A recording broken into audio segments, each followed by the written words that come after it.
On Global TV News Prime, President Tinubu decorates Tunji Disu as Acting Inspector General of Police.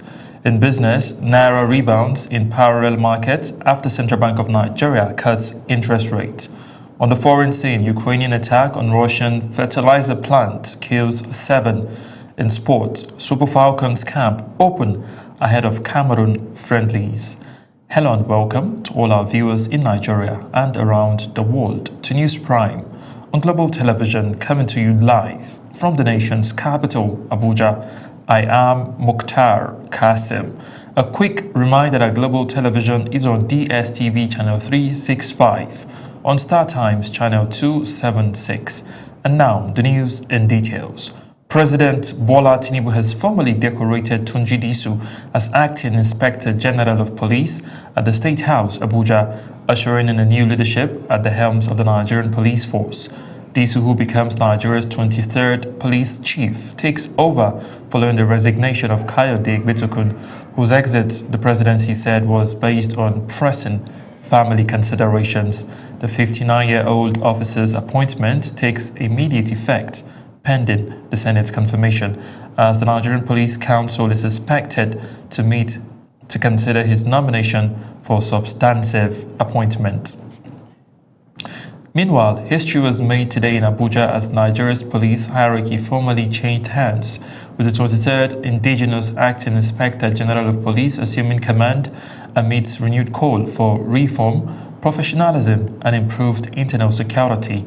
Samuel Odi reports.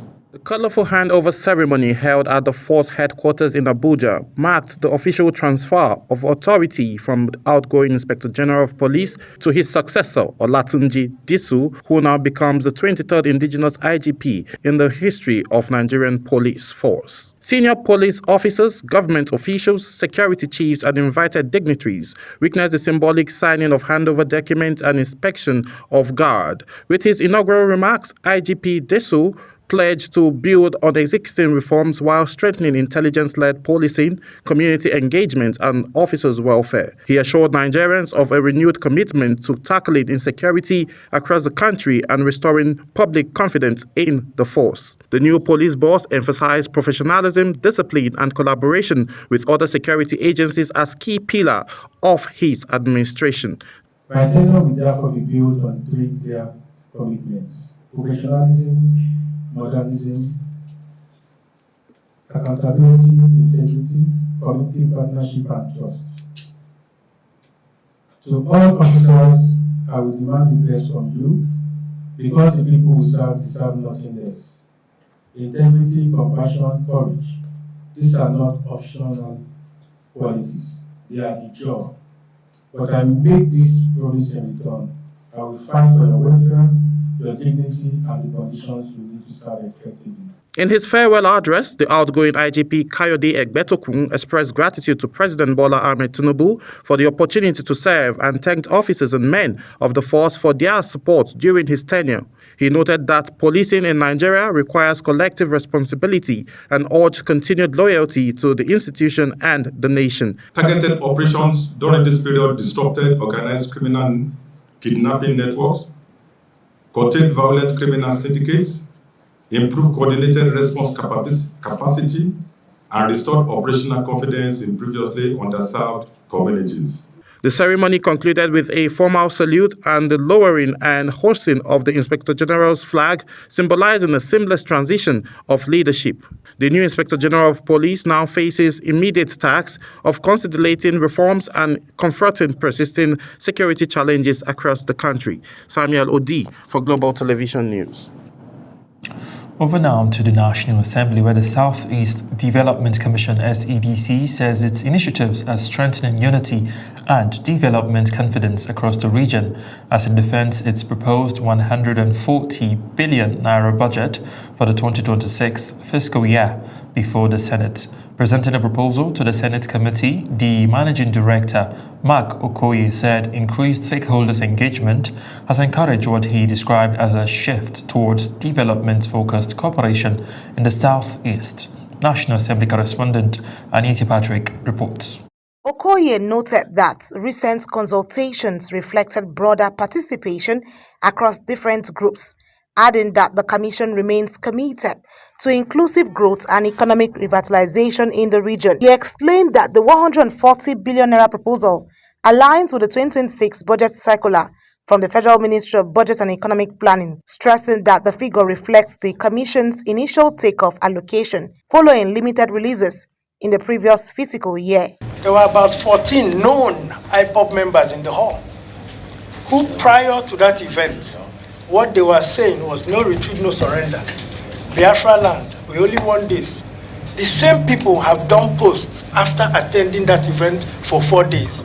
And the response is, this is the first time I had the opportunity to contribute my own ideas to the development of Southeast Nigeria. However, members of the Senate committee raised concerns over allocations to consultancy services, workshops, and security-related expenditures, urging the Commission to prioritize infrastructure and other visible development projects. You just got your money, and I'm surprised. I'm looking at the breakdown. I may not go into details, but all went into some things, projects that you can't even feel. I'm not talking about renting your offices and furniture, that is basic. But not about conference engagement, stakeholder engagement, taking a whopping sum of 460 million. If we must succeed, you must handle this commission as your private company. Manage every fund, since you know it's a scarce resources, as your personal fund. The committee chairman, Senator Orji Uzor Kalu, called for the Commission and stakeholders, noting that residents expect tangible results from the intervention agency. You people should work together. You people should be as wise as my grandmother. Don't fight. Don't keep peace at all times. Be open to your fellow executive directors. Nobody here is giving you people pressure. The only pressure we are giving you, go and work for our people. The SEDC is seeking legislative backing to ensure timely budget releases in 2026, aimed at enabling full implementation of its programs and regional development agenda. From the National Assembly, Aniette Patrick reporting for Global TV News.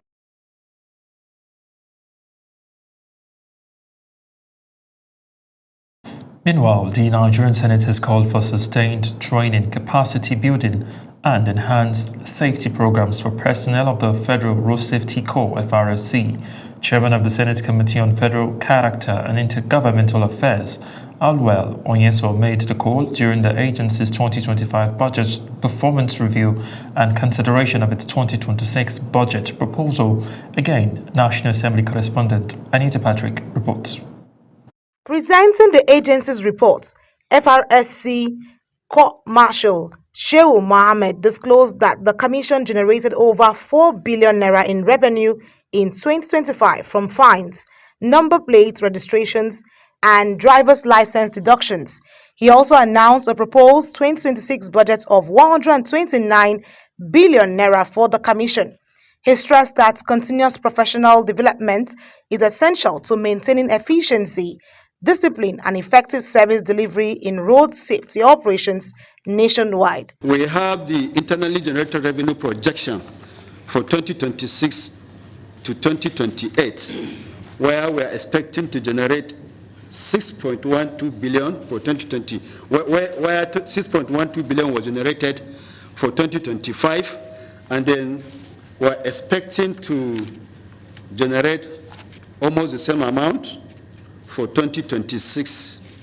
The Senate committee commended the Commission for renewed professionalism and prompt response to road safety matters despite funding challenges, but reiterated the need for continuous training of officers in active service. I want to, outside a purely arithmetical presentation here, like my colleagues here have said, your core mandate is very, very vital. If I get to some places, I find vehicles broken down, particularly on the road, for this, and I feel a little worried. Now, I feel that you continue to train them. There's the need for continuous training, not continually, continuous, because they come out every day.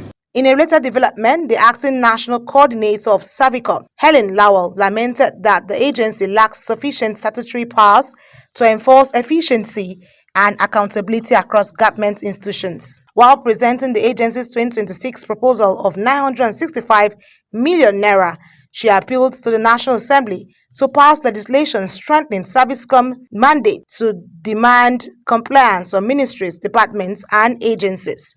A lot of things we can't do now to the optimum because our bill has not been passed. We can only back, we can't bite, sir. So we'll appeal to this committee if they can assist us to ensure that that bill is passed. The Senate also called for improved funding for the National Institute for Policy and Strategic Studies. Alongside Savicom's operations, the committee encouraged both agencies to sustain reforms and assured them of improved budgetary consideration to enhance institutional performance. Aniete Patrick reporting for Global TV News. Let's now move away from the National Assembly and tell you that the federal government says the United States Congressional Committee's report on Nigeria is a catalyst for broader cooperation between both countries. While admitting that the parts of the country continues to face serious security challenges, the government maintains that Nigeria does not have and has never had a state policy on religious persecution.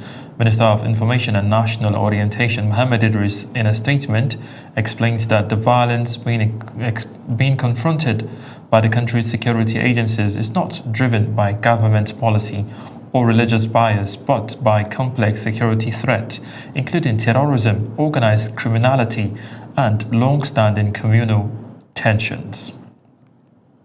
Let's now turn our attention to election matters where the Chairman, Independent National Electoral Commission (INEC), Professor Josh Amopitan, has directed the resident electoral commissioners nationwide to intensify voter education, enforce discipline among staff, and strengthen logistics ahead of the 2027 general elections.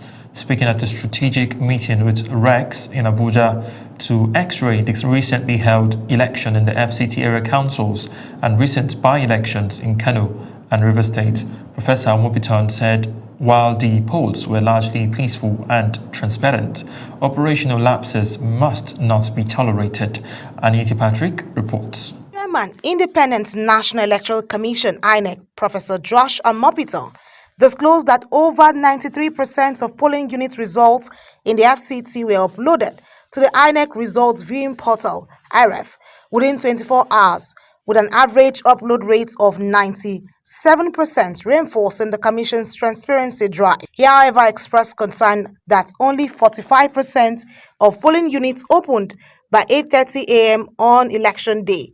Describing the delay as unacceptable, he announced sanctions for identified staff and the blacklisting of a transporter linked to logistical setbacks. Citizens must be encouraged to verify their polling unit details well ahead of elections, including through Commission's online portal, online polling unit locator at https://cbr.inecnigeria.org/pu. On voter turnout, the INEC chairman noted a modest improvement in participation in the FCT, rising from 9.4% in 2022 to about 15% in 2026, but insisted more work must be done to boost public engagement. Addressing claims on voter migration, Professor Amopitan clarified that no voter was moved in 2026. In a related development, the Forum of State Independent Electoral Commissions of Nigeria, led by its national chairman, Maman Nda-Eri, pledged closer institutional collaboration with INEC ahead of 2027. We are keen to explore structured collaboration and partnership between INEC and CX through FOSECOM, particularly in the following areas. Number one, capacity building and technical support. We propose joint training programs, technical exchanges, and mentorship for CX officials in election planning, logistics, ICT system, results management. The meeting also featured the swearing-in of Dr. Chukwuemeka Joseph as Resident Electoral Commissioner representing Abia State, with the INEC chairman charging him to uphold integrity and strengthen public trust in the electoral process. Anieti Patrick, reporting for Global TV News. Niger State Governor Umar Bago has pledged 1,000 hectares of land to the Nigerian Army for its post-service housing development scheme aimed at providing homes for retired soldiers. The governor made the partnership announcement while receiving the Army's post-service housing Chief Executive Officer, Major General Ishaya Allison, at the State Liaison Office in Abuja. Sadia Yakubu reports.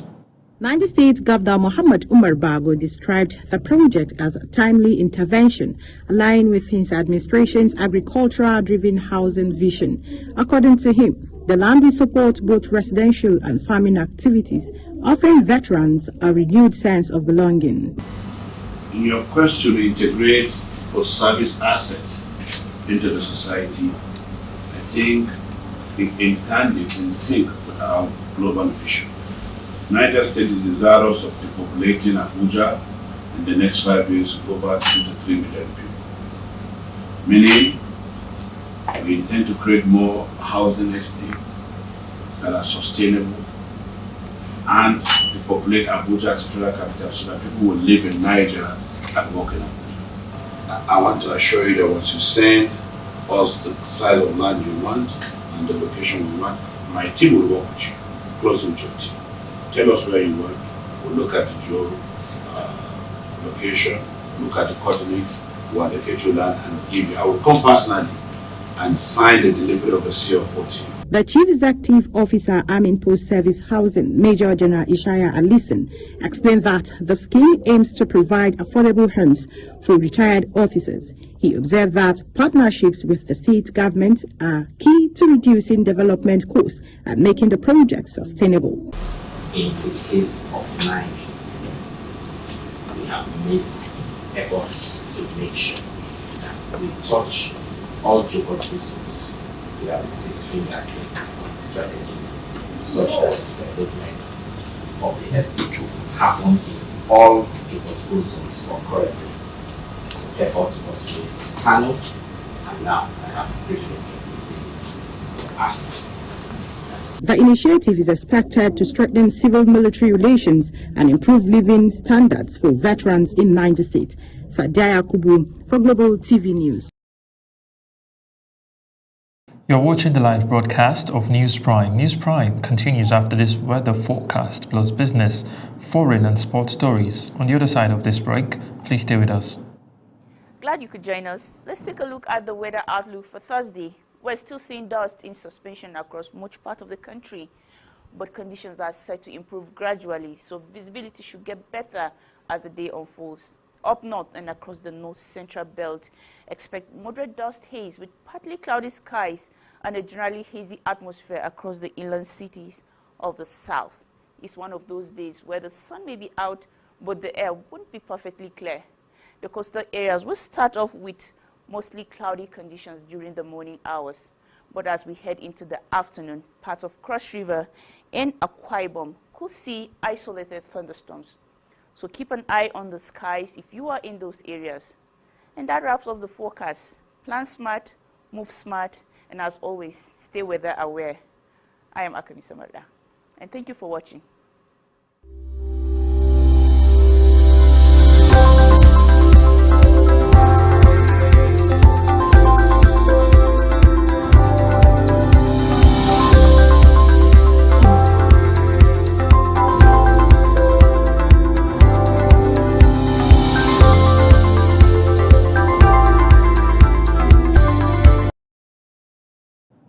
In business, the Central Bank of Nigeria has reduced its monetary policy rate by 50 basic points to 26.5%, down from 27% following the 304th meeting of the Monetary Policy Committee in Abuja. The Apex Bank Governor Olayemi Cardoso made the announcement while addressing journalists after the Monetary Policy Committee's meeting.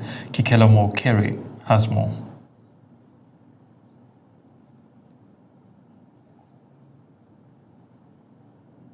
The historic event brought together government officials,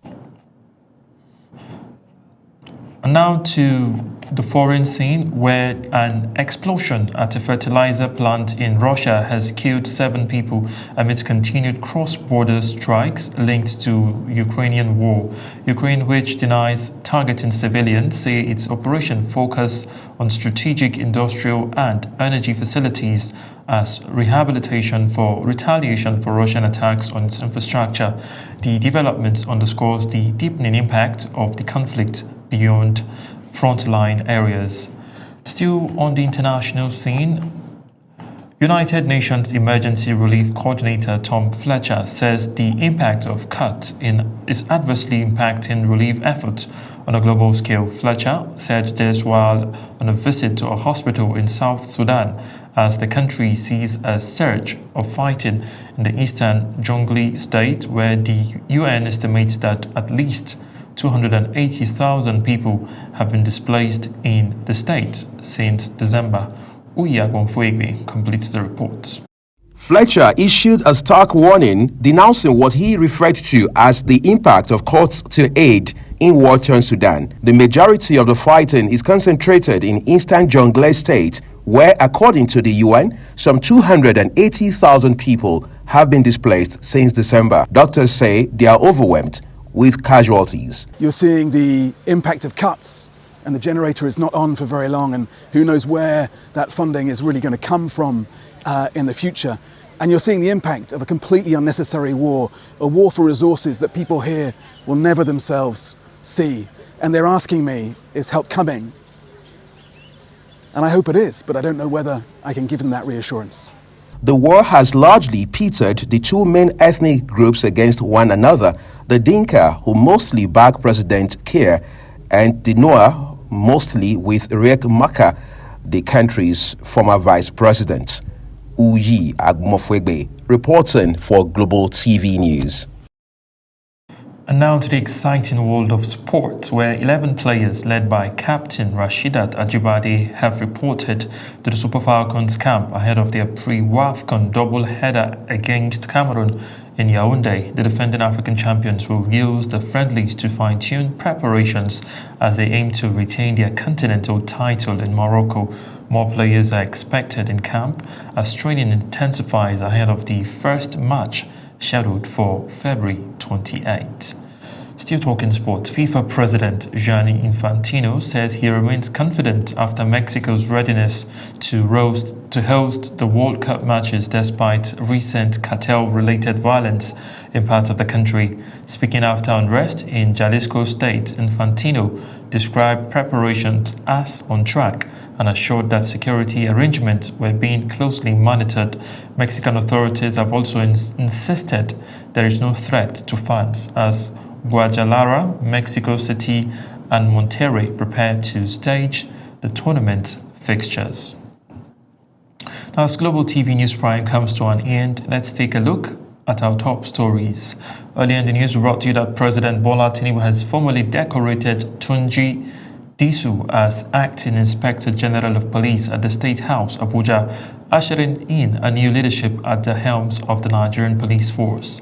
In business, the Naira strengthened at 1,390 per dollar in the parallel market after the Central Bank of Nigeria reduced the monetary policy rate by 50 basic points to 26.5%. From the international scene, we brought to you that an explosion at a fertilizer plant in Russia has killed 7 people amid continued cross-border strikes linked to the Ukrainian war. And in sports, 11 players led by captain Rasheedat Ajibade have reported to the Super Falcons camp ahead of their pre-WAFCON double-header against Cameroon in Yaoundé. That's it on News Prime. A quick reminder that Global Television is on DSTV channel 365 and StarTimes channel 276. Kindly follow us across all our social media platforms now showing on your screen using our Global TV NG. I am Mukhtar Kasim, saying a very big thank you for watching.